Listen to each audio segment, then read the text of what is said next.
আল্লাহ সর্বশক্তিমান,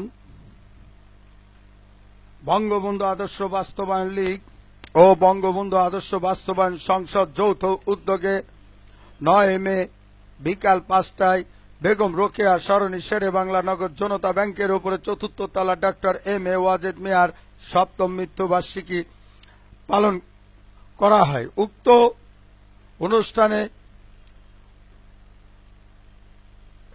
অনুষ্ঠানে প্রধান অতিথি হিসাবে উপস্থিত ছিলেন বাংলাদেশ সরকারের মাননীয় মুক্তিযুদ্ধ বিষয়ক মন্ত্রণালয়ের দায়িত্বপ্রাপ্ত মন্ত্রী মাননীয় মন্ত্রী জনাব আ ক ম মোজাম্মেল হক এমপি। আমাদের মাঝে আরো উপস্থিত ছিলেন একাত্মতা ঘোষণা করেছেন জনাব মুজাফফর হোসেন পল্টু, সাবেক যুগ্ম সাধারণ সম্পাদক বাংলাদেশ আওয়ামী লীগ ও সাবেক সভাপতি মহানগর আওয়ামী লীগ ও বর্তমান সভাপতি শান্তি পরিষদ বাংলাদেশ। আরো আমাদের মাঝে উপস্থিত ছিলেন সাবেক ট্যারিফ কমিশনের চেয়ারম্যান ও বঙ্গবন্ধু আদর্শ বাস্তবায়ন লীগ ও সংসদের উপদেষ্টা মণ্ডলীর অন্যতম সদস্য ডক্টর মুজিবুর রহমান।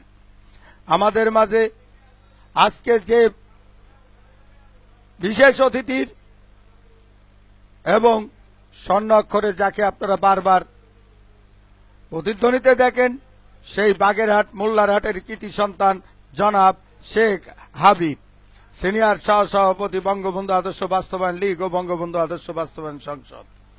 আমাদের মাঝে আরো উপস্থিত ছিলেন আল হজ সৈয়দ রওশন আলী, কেন্দ্রীয় কমিটির সহসভাপতি বঙ্গবন্ধু আদর্শ বাস্তবায়ন লীগ। আমাদের মাঝে আরো উপস্থিত ছিলেন সহ সাংগঠনিক সম্পাদক মোয়াজ্জেল হোসেন টিপু, মোফাজ্জেল হোসেন মোহাম্মদ সুজন ও সাংগঠনিক নেতৃবৃন্দ উপস্থিত ছিলেন। আরো উপস্থিত ছিলেন সাংস্কৃতিক বিষয়ক সম্পাদক আবুল খায়ের সরকার। উক্ত অনুষ্ঠানের সভাপতিত্ব করেন সংগঠনের প্রতিষ্ঠাতা সভাপতি শেখ মোহাম্মদ আব্দুর রাজ্জাক শাকিল।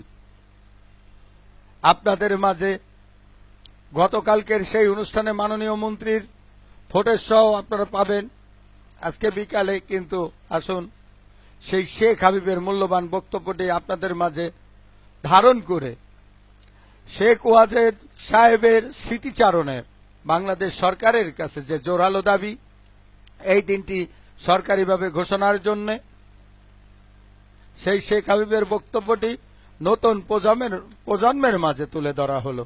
হে অনন্তকালে দীপ্ত মায়া, আমি বাঙালি, বাংলায় আমার গর্ব, যে বাংলাদেশে জন্মগ্রহণ করেছি, যার জন্ম না হলে হতো না এই মানচিত্র। সেই বাঙালি জাতির পিতা, সারা বিশ্বের সর্বশ্রেষ্ঠ নেতা বঙ্গবন্ধু শেখ মুজিবুর রহমানের জামাতা মাননীয় প্রধানমন্ত্রী শেখ হাসিনার স্বামী সজীব ওয়াজেদ জয় ও সাইমা ওয়াজেদ পুতুলের পিতা, সারা বিশ্বের যে পরমাণু, যার লেখা বইটি নিয়ে সারা বিশ্বের ছাত্ররা আজকে বিশ্বের নিচ অ্যান্ড আপ অ্যান্ড ডাউন সব জায়গায় উন্নত বিশ্ব ডিজিটাল বাংলাদেশ গড়ারে যা কিছু পাচ্ছি, কৃষি সেক্টরের যে ডেভেলপ, সেই ডক্টর এম এ ওয়াজেদ মিয়ার 7ম মৃত্যুবার্ষিকী উপলক্ষে আমাদের মাঝে মূল্যবান বক্তব্য তুলে ধরছেন জনাব Sheikh Habib, senior vice president Bangabandhu আদর্শ বাস্তবায়ন লীগ ও সংসদ বাগেরহাট মোল্লারহাটের কৃতি সন্তান। জয় বাংলা, জয় বঙ্গবন্ধু। আপনাদের মাঝে এখন মূল্যবান বক্তব্য নিয়ে আসছেন জনাব শেখ হাবিব, সিনিয়র সহসভাপতি বঙ্গবন্ধু আদর্শ বাস্তবায়ন সংসদ ও বঙ্গবন্ধু আদর্শ বাস্তবায়ন লীগ কেন্দ্রীয় কমিটি।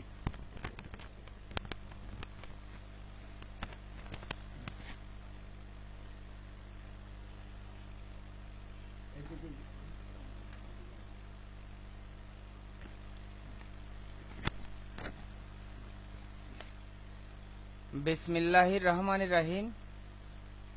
উপস্থিত মাননীয় সভাপতি, শত শ্রদ্ধেয় মাননীয় প্রধান অতিথি, গণপ্রজাতন্ত্রী বাংলাদেশ সরকারের মাননীয় মন্ত্রী মুক্তিযোদ্ধা বিষয়ক মন্ত্রণালয় জনাব আফামা মোজাম্মেল হক ও মাননীয় বিশেষ অতিথিবৃন্দ সহ সাংবাদিক ভাইদের আসসালামু আলাইকুম।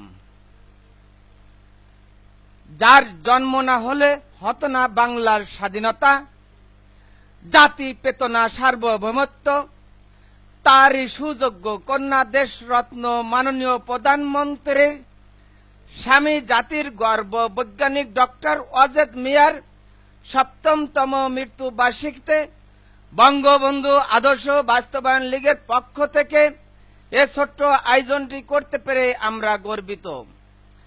একই সঙ্গে আমাদের ডাকে সাড়া দিয়ে আপনাদের ব্যস্ততম সবাই উপেক্ষা করে উপস্থিত হয়েছেন, সেজন্য আপনাদের জানাই আন্তরিক অভিনন্দন। বঙ্গবন্ধু আদর্শ লালন ও বাস্তবায়নে যেমন তার ওরসজাত সন্তান, তেমনি মাননীয় প্রধানমন্ত্রীর ওরসজাত সন্তান সজীব অজেদ জয় হবেন পরবর্তী আদর্শ বাস্তবায়ন কর্ণধার।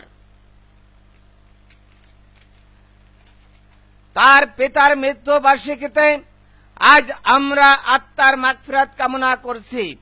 একই সাথে তার রেখে যাওয়া আত্মীয় স্বজনদের মঙ্গল কামনা করছি। জাতি এই দিনটিকে বিশেষভাবে স্মরণ করবে, এ প্রত্যাশা সহ জাতীয় পর্যায়ে দিনটিকে পালন করা হোক।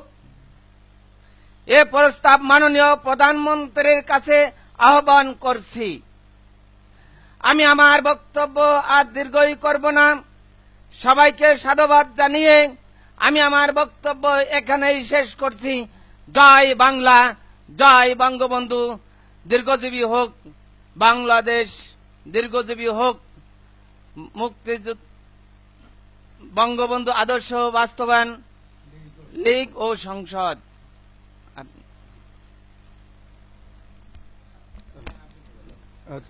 ধন্যবাদ জনাব শেখ হাবিব, আপনার এই মূল্যবান সময়টুকু নষ্ট করে দিয়ে সেই সুদূর এই সংগঠনের তিল তিল করে গড়ে তোলার নতুন প্রজন্মের যে অঙ্গীকার, আমরা বঙ্গবন্ধুর সৈনিক, আমরা বঙ্গবন্ধুর সেই নির্ভীক কর্মী। জাতির পিতা বঙ্গবন্ধু শেখ মুজিবুর রহমান আমাদের নেতা, আমাদের প্রতীক নৌকা। বারবার দরকার উন্নয়নের সরকার, বারবার দরকার বর্তমানের সরকার, বারবার দরকার শেখ হাসিনা সরকার। আসছে আগামী ধাপে পঞ্চম, চতুর্থবারে যে জয় দিয়েছেন, নৌকা এখন গ্রামে গিয়েছে। নৌকার অনেক ফুটেজ আমার ফেসবুকে আপনারা পেয়েছেন। সুন্দর লালিত বাংলা আমার মা, আমার শুধু একটি কথা, মাগো তুমি আমাদের করো প্রেরণা। আমরা যেন এভাবেই তোমার স্মৃতিকে তৃণমূল পর্যায়ে নতুন পর্যায়ে সৃষ্টি করতে পারি। সারা বাংলাদেশে প্রত্যেকটি জেলায় দুটি সংগঠন, বঙ্গবন্ধু আদর্শ বাস্তবায়ন লীগ, বঙ্গবন্ধু আদর্শ বাস্তবায়ন সংসদ, এই দুটি সংগঠন যেন প্রচারের মাধ্যমে তৃণমূলে ইতিহাসকে তুলে ধরতে পারি। সেই হোক আমাদের মঙ্গল ও কামনা, আমাদের অঙ্গীকার। আরেকটি কথা না বললেই না, সারা বিশ্বে যাকে নিয়ে সৃষ্টি, সারা বিশ্ব যাকে নিয়ে গবেষণা করে, সারা বিশ্বে যার লেখা বই নিয়ে আমাদের পরমাণু বৈজ্ঞানিক তৈরি হচ্ছে, সেই পরমাণু বৈজ্ঞানিক ডক্টর এম.এ. ওয়াজেদ মিয়ার অন্তত এই মৃত্যুবার্ষিকী উপলক্ষে এই দিনটিকে জাতীয়করণ করার জন্য আমি বাংলাদেশ সরকারের কাছে জোরালো দাবি, আমার ফেসবুক ভাইদের কাছে কমেন্টের আশা করছি। আপনারা যে যত কমেন্ট করবেন ততই এইটার আবির্ভাব বাংলাদেশ সরকারের কাছে পৌঁছাবে। আমরা এই দিনটিকে জাতীয় পর্যায়ে নিয়ে এই দিনটিকে সরকারি ছুটি ঘোষণা করে দিয়ে সবার হৃদয়ে ডক্টর এম.এ. ওয়াজেদের স্মৃতিকে চারণ করার জন্য বিশেষভাবে অনুরোধ করছি বাংলাদেশ সরকারের প্রতি। বঙ্গবন্ধু আদর্শ বাস্তবায়ন লীগ, বঙ্গবন্ধু আদর্শ বাস্তবায়ন সংসদ সবসময় আপনাদের সাথে আছে, সাথেই থাকবে, চেতনা নিয়ে কথা বলবে এবং গুণীজনদের নিয়ে কথা বলবে। সেই প্রত্যাশা, সেই আশা আপনাদের মাঝে ব্যক্ত করে এই সংগঠনের, আবার বলছি, সংগঠন দুটিকে আপনারা দোয়া করবেন এভাবে যেন প্রচার করতে পারি সারা বাংলাদেশে। এই কমিটি দিয়ে অনেক জেলে আমাদের হয়ে গেছে, আসছে। যারা কমিটি নিতে ইচ্ছুক তারা BABSP@gmail.com, BABSP শাকিল ফেসবুক, এটা আপনারা তো জানেন। আপনারা এই নাম্বার আপনারা ইমেল দেবেন, ইমেল দিয়ে আপনারা যোগাযোগ করবেন আমাদের সাথে, তাহলে আপনাদের কমিটি নিতে পারবেন। আপনাদের মতামত একান্ত কামনা করে আজকের এই আয়োজন 9 মে ওয়াজেদ সাহেবের মৃত্যুবার্ষিকী, যে দোয়াটা আলাদ সৈয়দ রওশন আলী সাহেব করছে, আমরা কালকে ছাড়া উচিত ছিল, আমি ফুটেজটা করে রেখেছিলাম। সেই ফুটেজের কারণে আপনাদের মাঝে আমি আবার দৃষ্টি আকর্ষণ করে বলছি, আসুন সবাই একই সাথে আমরা করি আহ্বান, বাংলাদেশ সরকারের কাছে এই দিনটি জাতীয় দিবস হিসাবে গণ্য করে সরকারি ছুটি পালিত হোক। জয় বাংলা, জয় বঙ্গবন্ধু।